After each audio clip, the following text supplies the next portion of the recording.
Look, man. Danny, I know I look stupid, but... Yo, take cover! When the smoke finally cleared, a massive yellow robot suddenly rose from the ground. My name is Bumble. I'm an Autobot. After losing the war on Cybertron, Optimus Prime sent me to Earth to find a safe haven to rebuild our forces. After traveling billions of light years, I finally arrived on Earth, but I landed right in a human military camp. Seeing a giant like me, the officers were instantly terrified and panicked. I quickly sensed danger approaching, so I rushed into the dense forest. When the officer regained his composure, he immediately ordered his troops to pursue me, determined to capture me alive for research. With no time to think, I transformed into a military jeep. Under heavy machine gun fire, I could only run for my life. After dodging an artillery blast, I deployed a massive blade, cut down 2 trees ahead of me, temporarily blocking the soldiers chasing me. I ran all the way to a mining area. I thought I had finally escaped the danger, but not long after, they caught up again. I looked around and spotted a mine entrance not far away. Just as I was about to rush into the mine for cover, an armored vehicle slammed into me and sent me flying. Fully armed soldiers surrounded me instantly. I quickly spoke up to explain. Please, this is a mistake. Stay cool. Hold your fire.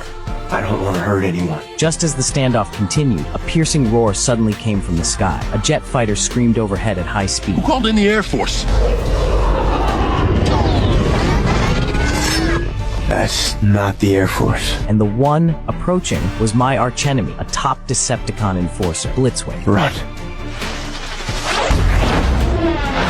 Human soldiers were slaughtered in seconds. Then he transformed midair and engaged me in a brutal fight. It should have been a long battle, but with his flight advantage, he dragged me straight into the sky. At the critical moment, I pierced his jet thruster with my blade and forced us back to the ground. But the moment we landed, he pulled out a spinning energy cannon and overwhelmed me with firepower. He grabbed my throat. Tell me where your friends are hiding. I'll never talk. Is that right? Enraged, he brutally stabbed through my head and ripped out my voice box. Then he threw my heavily damaged body aside. Just as he was about to finish me, he didn't realize I already had a plan. Death.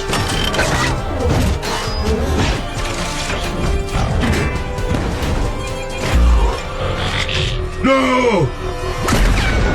With a massive explosion, I killed him. I won the fight, but my core system was critically damaged. Even my memory module was severely corrupt. In my final moments before collapsing, I scanned a yellow beetle car to hide my signal and fell into a long, deep sleep. No one expected a warrior who once shook the entire universe to end up living like this, hiding in a scrapyard on Earth, until one day, this girl showed up and everything started moving again. She saw me and instantly fell in love with this broken down car. Yeah, I looked like I was ready for the junkyard, but she still climbed into the driver's seat to check me out. The inside was covered in dust, but she was excited anyway. She didn't even have enough money to buy a car, but the scrapyard owner, he just gave me to her. So she drove me away, barely holding together. That night, she crawled under me with her tools, trying to fix me. While shining a flashlight under the chassis, she accidentally triggered something, and suddenly, my eyes lit up blue.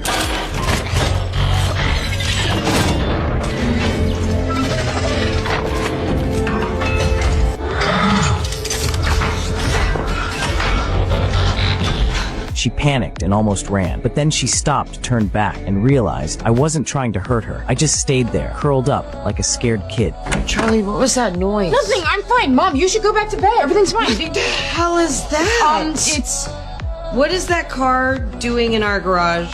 Car? When I heard someone coming, I quickly turned back into a car. That's how I avoided being seen by her mom. After her mom left, I transformed again. She took a deep breath and slowly walked toward me. But when I saw the wrench in her hand, I backed up fast. She noticed right away, dropped the tool, raised both hands, showing she meant no harm. And somehow I could feel it, her kindness. So I leaned my head closer, right into her hand. Charlie. Charlie Watson. What's your name? You don't know or you don't have a name? You sound like a little bumblebee. I'm gonna call you that from now on. Bumblebee. And just like that, we became friends. But at the same time, somewhere else, two Decepticons, Shatter and Dropkick, had already tracked me to Earth. The moment they saw humans, they showed no mercy. They killed one instant, then transformed into cars and drove off. Not long after, Agent Burns received intel. Satellites had picked up two unknown objects landing on Earth. The military quickly set up roadblocks along their expected route. The Decepticons lied, said they were intergalactic law enforcement, hunting a dangerous fugitive named B-127. They wanted access to human satellites to track me down. Burns didn't trust them at all, but the higher-ups, they believed every word. Even worse, they wanted alien tech for themselves, so they agreed to help and launched a global search to find me.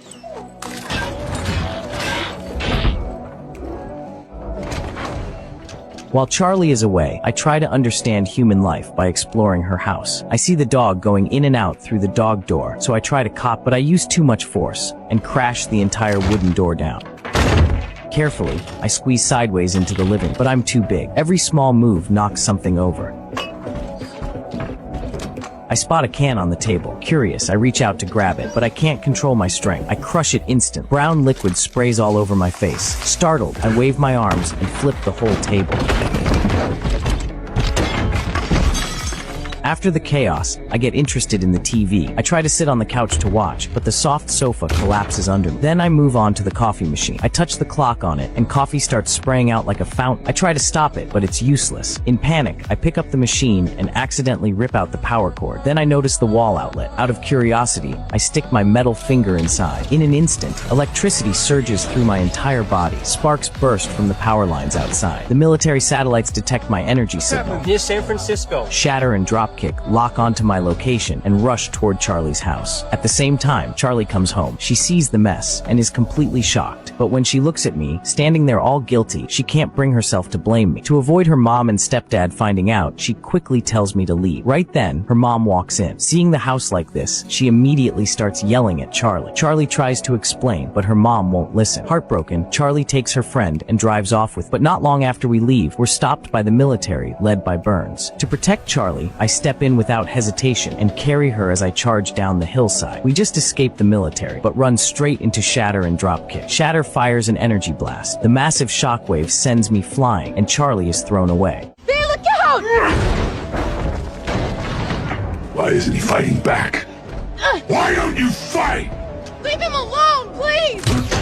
The military shows up and hits me with an electromagnetic gun. Charlie tries to rush in to save me, but the moment she touches the current, she's knocked out. With no way to resist, I'm taken to a secret military base. Charlie is sent home by Burns, who tells her mom to watch her closely. He warns them she's been in contact with a war machine. Charlie tries to explain, I mean no harm, but to the military, I'm just a weapon. To her parents, she's just being rebellious and delusional. No one wants to hear the truth. Heartbroken, Charlie goes back to her room and looks at her father's photo. To her, I'm the only family she has left who gives her warmth, so she finds her friend John and decides to rescue. Look.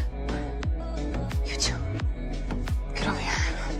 In the dark military base, I'm chained up and suspended in the air. Two Decepticons torture me, trying to get the Autobots' location. When they learn my memory module is damaged, one of them, furious, kicks me hard. They're about to finish me off. But then, my holographic projector activates. A towering image of Optimus Prime appears in the air. We will fight on. Regroup, rebuild, and retake our home. But we must find refuge first. You will travel to Earth. Once we've gathered the others, we'll join you. You must protect the planet. If the Decepticons find it, then our people are truly finished.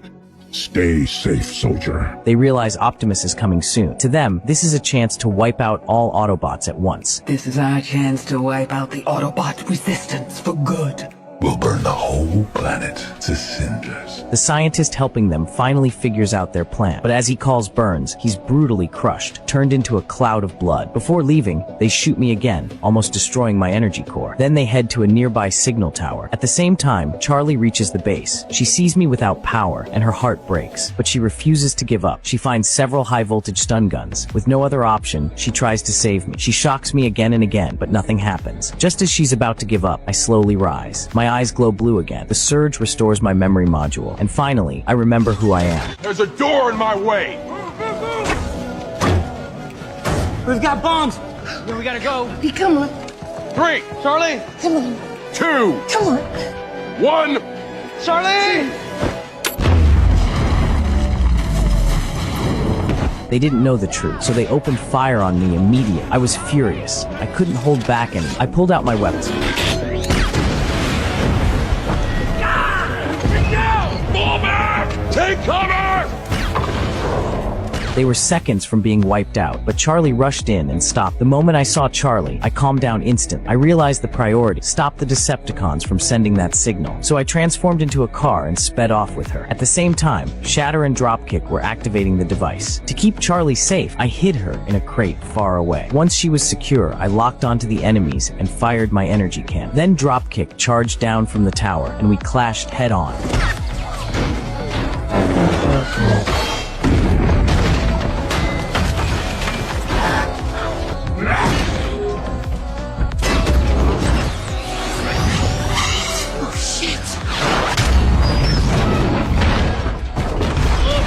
Our fight blew open the metal box Charlie was hiding in, forcing her into the battle. She figured it out: destroy the power supply to the signal tower, and the transmission stops. And right next to it, a metal tower led straight to the battery, so she ran for it. I knew what she was trying to do, so I covered her from behind. Once she climbed up, I stopped holding back and went on the attack. With no advantage left in the ground battle, Dropkick transformed into a helicopter and started firing at me from the air. I seized the moment and grabbed a chain.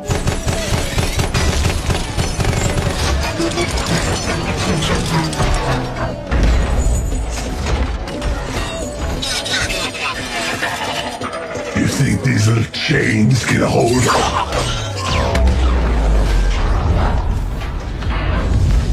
At the same time, Agent Burns arrived in a helicopter. After learning the Decepticons' plan, he tried to stop them, but Shatter hit him with a missile. He was about to crash, so I stepped in and saved him.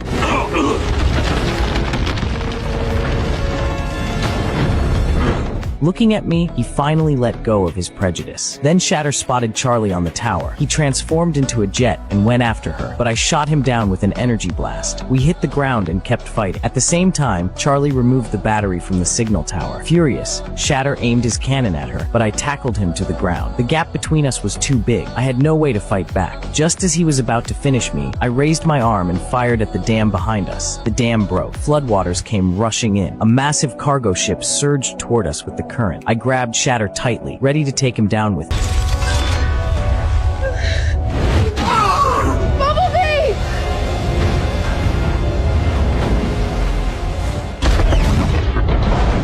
The impact and explosion completely destroyed. Charlie jumped from the tower into the water, swimming desperately toward me as I sank beneath the surface. Luckily, I was still okay. We made it back to shore together. We need to get out of here. What do you mean?